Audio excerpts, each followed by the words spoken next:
Hello everyone and welcome back to my channel. I thought I would switch it up this week and try a fun video that I haven't done before, which is what I spend in a month in Toronto. I always love watching these videos of other people doing them just because it's so interesting seeing what people spend, and obviously Toronto is an expensive city to live in.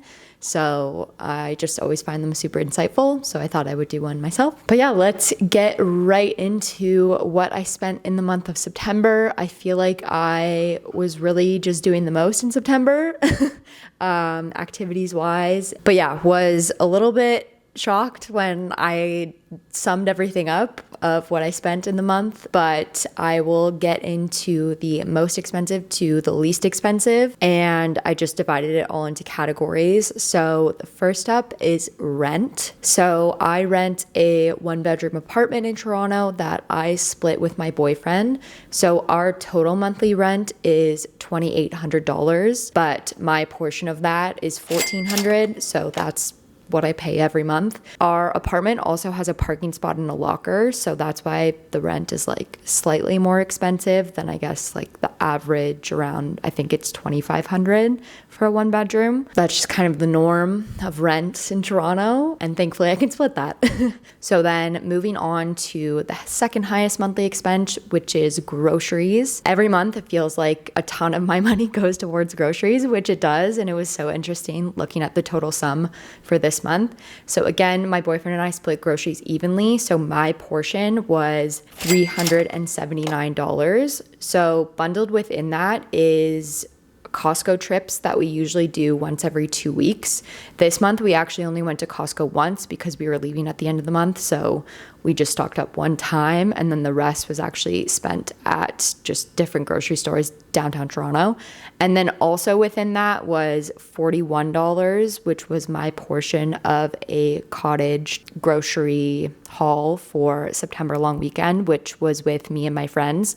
So that obviously wasn't split with my boyfriend, that was split between me and all our friends. So then the next highest category was clothes. I actually just mentioned we went on a trip at the end of the month, and I went to Target in the US and spent $265 on some fun little clothes at Target. Clothes is actually something I usually don't spend a lot of money on every month. I am pretty, not the most like frugal, but yeah, I don't spend a ton of money on clothes every month. So that's actually kind of a high expense for me and doesn't happen every single month. So then the next highest category is actually entertainment. So obviously living in the city, there's always a ton of fun things to go and do. So in the month of September, I spent $268 on entertainment. So I actually broke that into alcohol because I consider that entertainment. Obviously, buying booze, it's like to go and have fun or drink with my friends. And then bars, movies, and concerts. So throughout the month, I just said that I went to a cottage and also just random trips to the LCBO. So the total for alcohol was $107. And then the total for going out to bars, I actually didn't go out to bars that much this month, so I didn't spend a ton here, but it was $56. And then I went to a concert and saw the Killers at Budweiser Stage, and that was $89.70. And then finally I went to a TIFF screening, which was so fun. First time I've ever gone to TIFF. Would highly recommend it. It is quite expensive. The movie that I went to see was We Live in Time with Andrew Garfield and Florence Pugh. It was amazing, but the ticket for that was $60, which is a little expensive to go and see a movie. And actually the screening we went to didn't have like the Q&A with the actors, but usually they are there. It just happened the one that we went to just didn't have them. I don't know. Some people might think that that's way too expensive for a movie, but I thoroughly enjoyed it. Then the next category is dining out. So this is another category that I usually try to not spend too much money. Boyfriend and I cook quite a bit at home, so we don't eat out a ton, but I broke this category into dinner, lunch, and something I like to call fun drinks, which are just coffees, bubble teas, whatever it is. When we're walking around on a weekend, I feel like that is kind of the main activity to go and do is walk around, try to go to a park, get a fun drink. This category in total, I spent $141. And how that broke down was $94 on dinners, $32 on fun drinks, and then $14 on just random getting food for lunch. So yeah. So then the next category is gifts. So I actually have quite a large girl group of friends. If you've watched the Ireland or London vlogs, that was with some of my group of friends. And so actually with our big group, we do group presents. So we kind of split a nicer gift between, like, I think there's 12 of us in total. So it actually works out to be like $20 for every kind of gift we buy. So there was a couple birthdays in the month of September. So on total on gifts, I spent $130. So the next category is phone, TV, and utilities. So within this category, I spent $82, and that includes $53 every month for my phone, $28 for internet every month, and then our utilities are variable and obviously split between the two of us.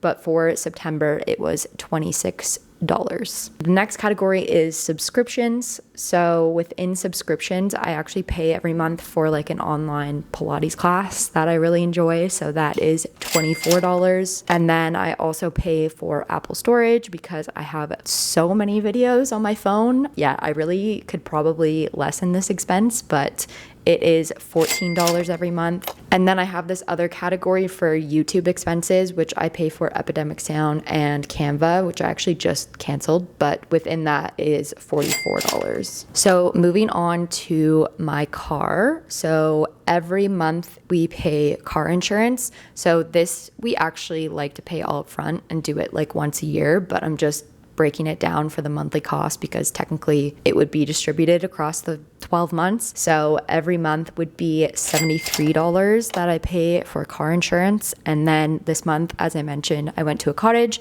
So I paid $79 for gas. I actually usually don't pay for gas that often. Obviously, we don't use the car a ton living downtown Toronto. So this is kind of like a miscellaneous expense. Moving on to random like house and personal expenses that I had. So we bought a couple things for the kitchen, bought an extra key. I got some things at Shoppers. So between those expenses, the home stuff was $36 and then the personal stuff was $26. And finally, the last category is transit. So I work from home, so I actually don't use transit that much, but sometimes if I'm hopping on a streetcar or something, obviously I pay for transit. So transit only ended up being $6.60, so not a ton.